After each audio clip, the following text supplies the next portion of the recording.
Cyderbaby. This is for Rock Radio, and today I'm speaking to the Rattlebacks. Hello. Hello. How Yeah, you doing? I'm well. Thank you for asking. I know you're not the first person on this interview to ask, but We're a polite band, you see. is that what it is? Oh, no, we're nasty, really. This is just so you like us and give us a good review. Right. Okay. I'm getting a measure of this already. Introduce yourselves. Max, you're the lead guitar player. You should go first. Well, I mean, you've pretty much got most of my intro in that sentence. Yeah. Um, I'm Max. I play lead guitar. Yeah, that's Okay. pretty much. I'm Coxie and I play lead rhythm guitar. Wow. Right, we've got the two guitarists. I better not mention the bass player then. Never do. I'm going to in a minute. I'm sorry, but That's fine. That's fine. We'll talk about it. We'll talk about it. Right. I know very little about you. You come from Brighton, yeah? So a South Coast band. We're better half of the country, should we say? We don't actually agree. We've been playing up north. The people of the north love the Rattlebacks and they're so hospitable. They welcome us with open arms. We feel like one of them. So yeah. I'm going to politely disagree with that, actually, as a southerner, as a softie. Well, I've got to say there are so many more venues open to rock and metal bands in the north of the country. Do you struggle in the south? I know. I wouldn't say it's not that we say we would struggle. I would say that, I mean, maybe that is one way you could put it. But yeah, I think you've hit the nail on the head. I think there is more of an acceptance of rock music, heavy metal music, guitar-based music in the further north you go, or not necessarily the further north, but maybe from the Midlands upwards, the home of heavy metal, of course. So yeah, I just think there's more of an appetite for it up there, and we're privileged to find our audience be a little bit more up there, which is great. Well, we'll get to the tour a little bit later on, but first we should talk about the album. But it's not the first release you've had. You had an EP out last year, was it? End of last year? Yeah, yeah. We had a four-song EP and last year called King. That was kind of get our foot in the door, not just come out all guns blazing. Here's an album, and then no one's that it falls on deaf ears because we haven't introduced ourselves yet. So yeah, this is the next step for us. Yeah, the album is out in November called Sidewinder. Yeah, dead on. Oh yes, correct. Right. Okay. So, how would you describe your sound before I start waffling on about nothing I know about? Do you want this one, Max? Well, we have a very tongue-in-cheek thing that we say whenever anyone asks us that, because we've been asked it a lot, and it was always rambling responses, and it never really made sense. So we have this tongue-in-cheek thing where we say we're basically kind of like grunge and Roses, and I think that was kind of used to be true. It's less so on Sidewinder. We've kind of opened up to a bit broader of a soundscape on Sidewinder. But if you like stuff like Guns N' Roses, Alice in Chains, Iron Maiden, Alter Bridge, all those band, anything like that, you'll like this. Yeah, I mean that's a fair representation, but I mean, listening to the album, it's like you dipped your guitars in Jack and Coke and just give it a real throaty growl to it. So I'm loving the sound of it. Just the overall sound. Real hard rock, metal, bit of blues. Yeah. So I suppose we should start with a single because that's out tomorrow on Friday, I believe. Yes, Dementia Lounge. Yeah. You wrote the song about me, didn't you? Well, I think it's I mean that song's an interesting one. I think out of all the songs that made that record, that's the one that took the most amount of time. We spent probably 6 months, week after week coming into rehearsals, just trying to scratching our heads with it. Jack, the bass player, effectively known as Two, because my name's Jack as well, right. and I came first. So, which is the case ever so often.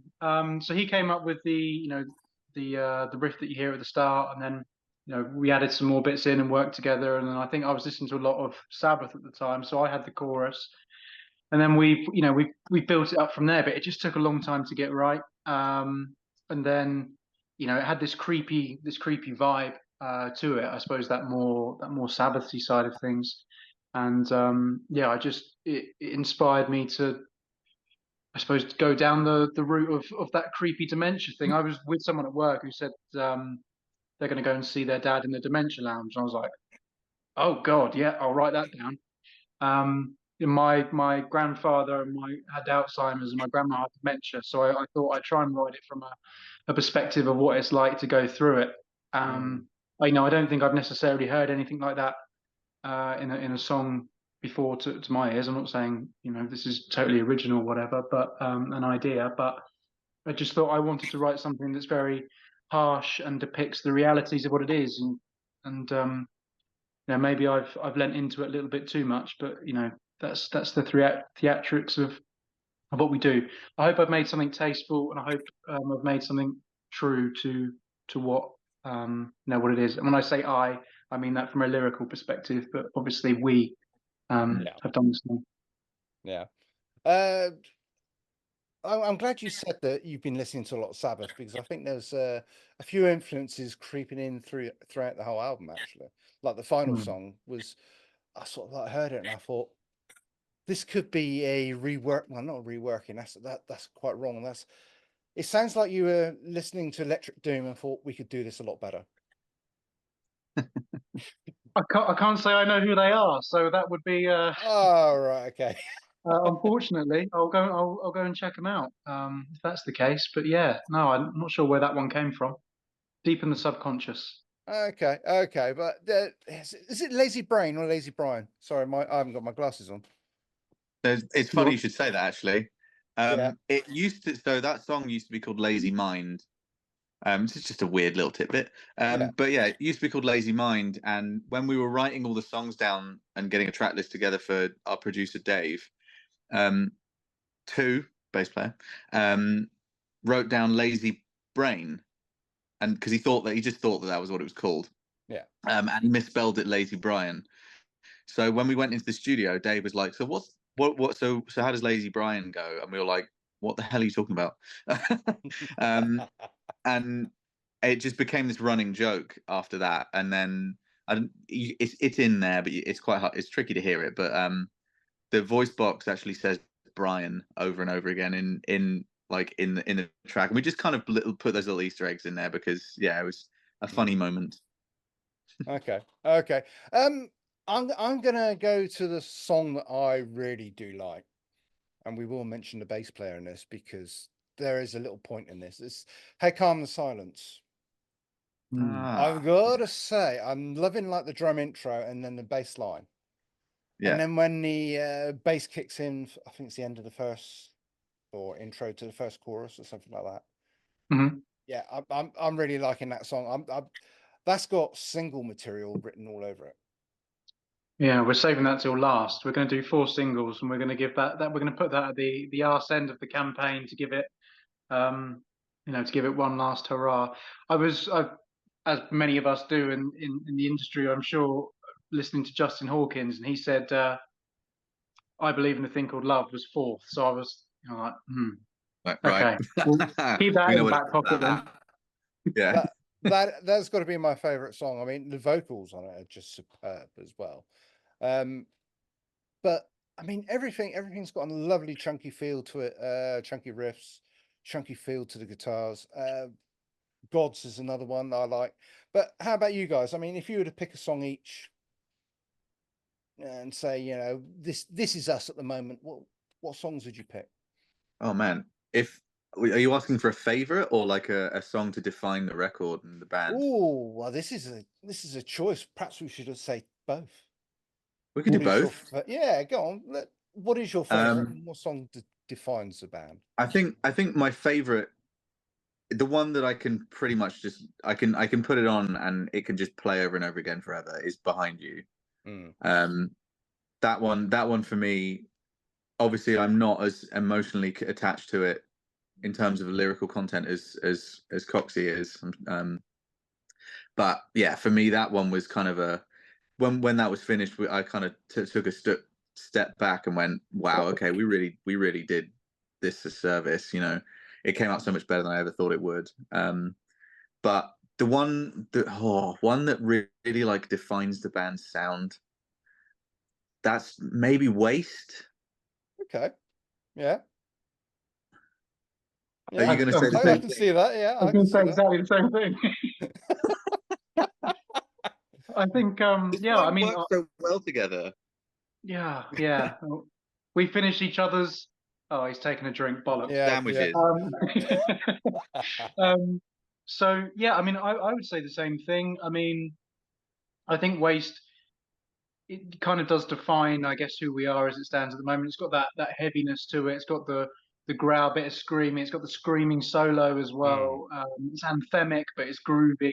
I think that probably ticks a lot of the boxes as to what we are, at least how we see ourselves. But yeah, no, but Behind You was, is obviously fantastic. To choose one perhaps that isn't Max's or my original choice, to be a little bit different. Yeah, maybe Lazy Brian. I think that's just a really cool one, a little bit different, very groovy. yeah. We had a lot of fun with that as well, and I think that's why we put it last. Just, it's a bit of fun, but it's got, again, this huge anthemic chorus. But yeah, I love all of them. It's like murdering 10 of my children to pick one. But yeah, Yeah, like I say to my kids, I hate you all equally. It's fine. that's fair. That's fair. So what's next for you guys? I mean, this album's out on the 15th of November, yeah? Yep. Is it self-financed, I assume, or are you signed, or? Oh yeah, self-financed. Yeah, I mean, we've put everything into this, like to the point where, I mean, we did a GoFundMe last year, which was amazing. We got an incredible response from that. But we didn't really appreciate how much it actually costs to make an album. You know, even now with all the technology, we were like, no, we're going to do it in the studio, and we're going to use real amps, and we're going to use a real kit, and we want to do this properly. So yeah, we've been. Coxie sold his motorbike. I sold my car. To get this over the line. So yeah. Yeah, it's certainly a labor of love, those. But I think it's paid off. I think, you've done a fantastic job here. I'm seriously, it's in my top 10 of this year. Thank you. Oh wow, Thank you. So Appreciate that. yeah, I'm sort of stunned myself, because I wasn't. I thought, it's a debut album. I mean, it's not going to be that good, surely. And I don't normally swear, but fuck me. Thanks, man. But that is good. That's what we said when we heard it. We didn't think we could do it either. Yeah, I mean, but in terms of what's next, we've got the tour coming up. We're going to do 18 dates across England. A few of which are with Tail Gunner, who've been very gracious with one, asking us on tour, two, especially Tom, their bass player. He's been incredibly kind to me in terms of opening up, about the information on the industry. I've admired them for a long time, and just as a fly on the wall. And now they've, to a degree, Tom's put his arm around us, which we're grateful for. They're doing amazing things, and how we feel about it is we're coming next. They're 18 months ahead of us. We'll be there with them. So yeah, it's just great to learn from them. And then I'm not too sure what's happening next. We're talking to a few really exciting bands about support tours for 2025. It's just about how the dates are going to work.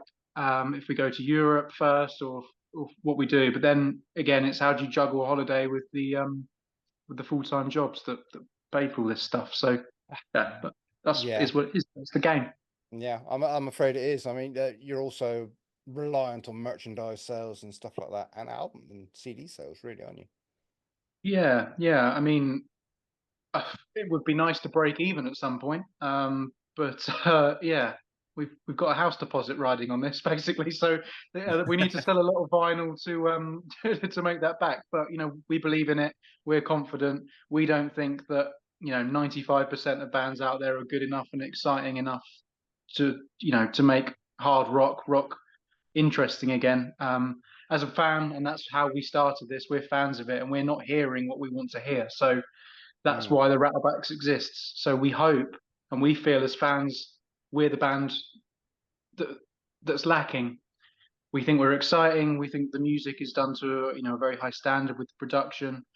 We're trying to tick all those boxes, and I just hope people see the passion in it, and they'll buy into that. And I really think they will. It's just about a case of getting eyes on it, and then once eyes are on it, we're gonna set some fire to some venues. It's gonna be fantastic. We're gonna have a great time. I'm just so excited about what hopefully is to come for us. By that measure, from what you're saying, you're not just standing on the corner of the stage playing a guitar, are you? No, that would be boring. I want to. My dream is to play Download Festival, the curtain drop, and I'm upside down and on fire. That's really what I'm. That's what I'm aiming for. It can be arranged. No I'm one sure. believes me, but I'm going to do it. It can be arranged. I'm sure. That's the first I've heard about you being upside down. I knew the fire thing. I didn't know upside down. Taking it up another level. I can assure you that there's going to be a long list of people that are waiting to set me on fire. I'm just more concerned about who's going to put me out. Yeah. I'm sure some bottles from the crowd will be thrown over just in case. Yeah. Thank you for the piss. Yeah. Cheers. Yeah. I mean, you're right though in one respect. I mean, I've been to a lot of gigs. I'm not going to name names. Sometimes you go and you think I'm a bit underwhelmed with the show. All the time. And it's that passion. When you get that passion in the music and it comes through on a stage performance, from what you're describing, I mean, yeah, it just sparks a memory in people's mind, and they automatically just think we must go and see you guys again. So hopefully, yeah, what you're doing is taking it to the next level. I mean, I saw the Lazies the other day, and I was reminded of very early AC/DC, shall we say. So if you can imagine AC/DC accessible.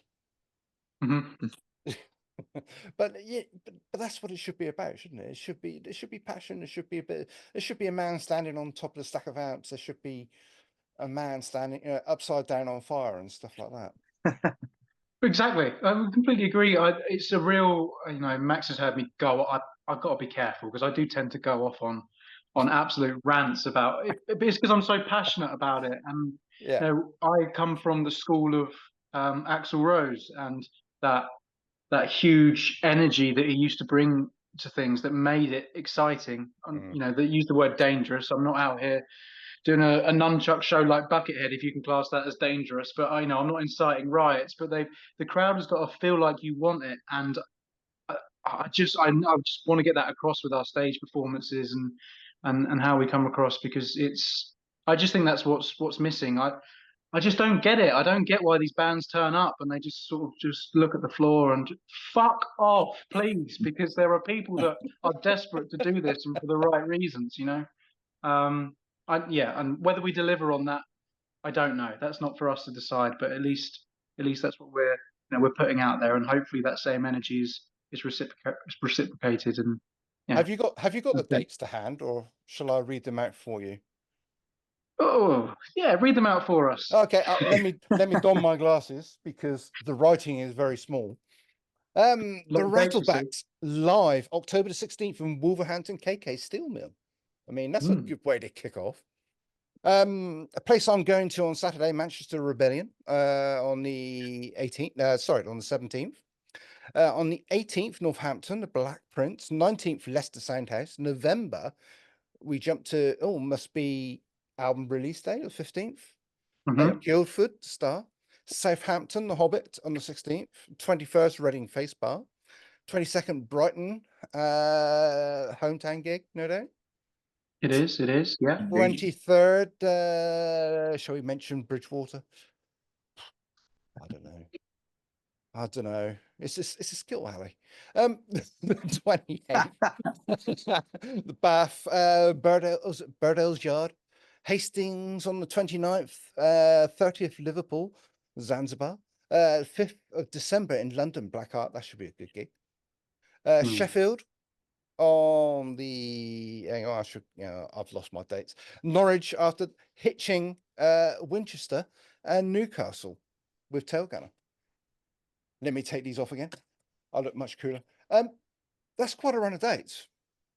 Hmm. It is. Yeah, I mean, yeah, we had when we did the Kink, well, we had it was a small tour, admittedly, but it was a tour nonetheless. And when we did that, and we had a lot of, we had comments going, well, it's not really a tour, is it?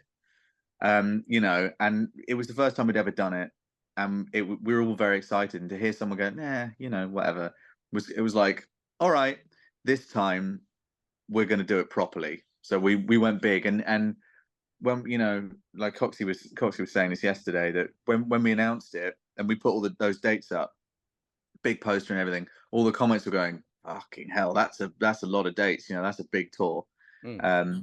So yeah, I mean, it didn't really hit us until we actually did that, when we were going like, oh my god, we got to do it now. Money where our mouth is. Yeah. Are these headline dates mostly, or support dates, or?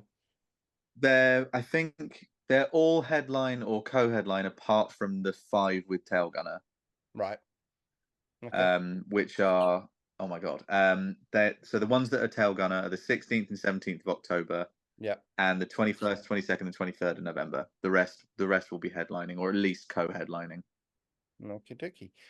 So people can buy tickets on your website or from the venues, or? Yeah, all on our website. The Tailgunner ones, you'll have to look up Tailgunner's tour for that. I can't remember the website off the top of my head, but all of our ones. Eventbrite. There you go. Okay. And yeah, the rest of them, the rattlebacks.co.uk. Excellent. So I'm assuming pre-orders are live now as well for the album?